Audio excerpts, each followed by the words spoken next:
Hey guys, welcome to another episode of Movie Show, brought to you by Nerds and Geeks United.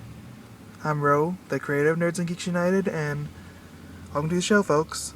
Um, the movies I'm going to talk to you guys about today are The Devil Inside, We Need to Talk About Kevin, and Haywire.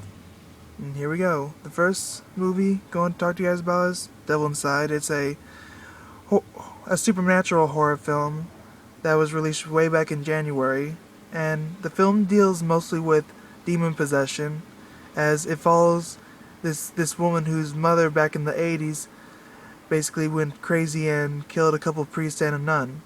And the film follows her as she goes to the Vatican and all that to find out more about demon possession, and because she believes her mother was possessed because her mother was the courts decided that her mother was criminally insane, so she's been locked up in an insane asylum, and she wants her to prove that her mother was innocent by means of being possessed by a demon all these years. And the film has a relatively unknown cast, so I don't think you'd recognize anyone who's actually in the movie.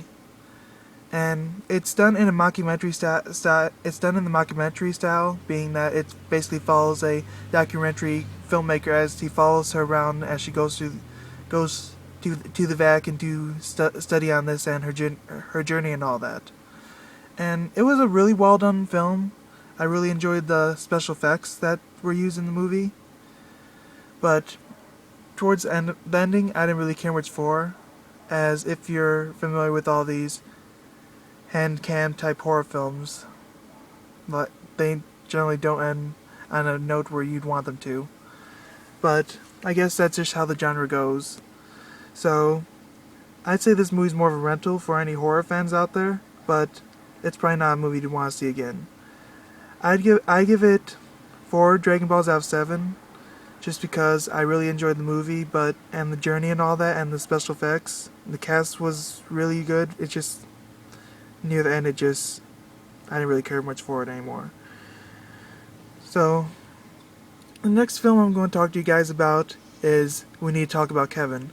This is a film that was done by BBC Films, which, as you know, deals with more British filmmaking and some American filmmaking as well.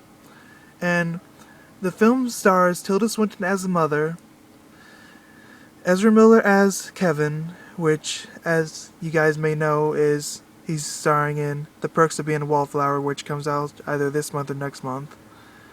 And also John C. Reilly as the father.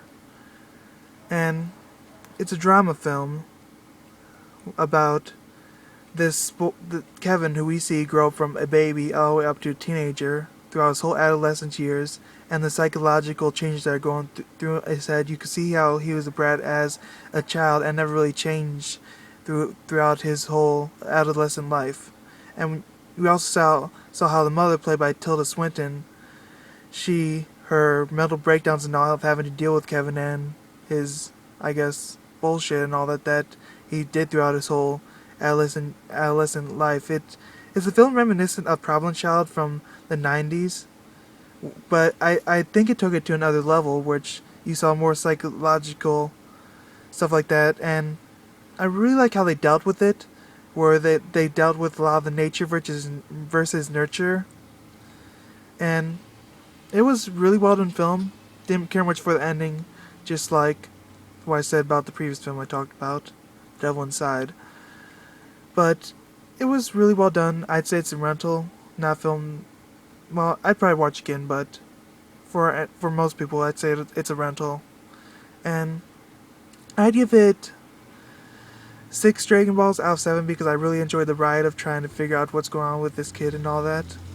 It was a really well done film, but the ending it wasn't a good ending. So, on the next film, Haywire. I absolutely did not like this movie at all. The film has a really good ensemble cast. It stars Gina Carano, Michael Fassbender, Ewan McGregor, Bill Paxton, Channing Tatum, Antonio Banderas, and Michael Douglas. It says it's an action thriller, but it's more like it's a drama film trying to be an action thriller. Like, it was really slow moving. You know, most action movies are more like high octane throughout the whole thing. This one's more like really slow moving and all that. I I didn't really care much for the fight scenes either. I mean, I know they're trying to be more realistic with the fighting and all that, but it just wasn't for me. It was just slow moving. I didn't make it through the whole movie. I made an hour into the movie and just shut off. That's how bored I was. So, this movie is definitely a pass. It's just they wasted an amazing cast on this piece of junk movie. I'd say I'd give it a 2 Dragon Balls out of 7, and I'm really being generous with that. It just